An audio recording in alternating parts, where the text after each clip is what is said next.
Bonjour les amis.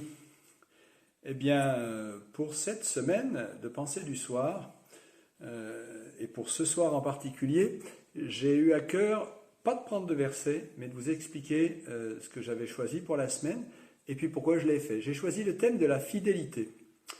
La fidélité, si je regarde la définition dans le dictionnaire, on dit la chose suivante, je vais la lire. Permanence dans le temps d'un engagement pris. Ça veut dire que ça implique déjà, puisqu'on doit rester fidèle dans le temps, rester fixe dans le temps, on doit bien réfléchir avant de s'engager. Et quand on s'engage avec le Seigneur, parfois on a le temps de réfléchir, parfois on n'a pas le temps. Mais globalement, la fidélité dans notre vie, eh bien, il y a plusieurs aspects. Et dans la Bible, on va travailler, on va regarder, étudier plusieurs aspects de la fidélité.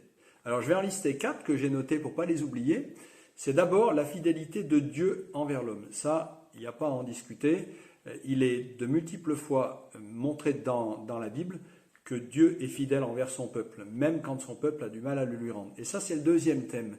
C'est-à-dire la foi, ça c'est la fidélité, la confiance que moi je peux avoir, que nous pouvons avoir chacun d'entre nous vis-à-vis de Dieu. Alors parfois, cette foi est très vivace, et puis parfois, cette foi sera un petit peu plus fragile. Donc ça aussi, c'est assez souvent traité dans la Bible. Le troisième sujet, et je pense que là aussi il y a pas mal de choses dites dans la Bible à ce sujet-là, c'est la fidélité au sein du couple, dans le mariage. Donc la fidélité de la femme vis-à-vis de son mari, ou bien la fidélité du mari vis-à-vis de sa femme. Et vous voyez, ces trois éléments, il y en a même un quatrième, la famille, fidélité envers ses parents ou ses beaux-parents.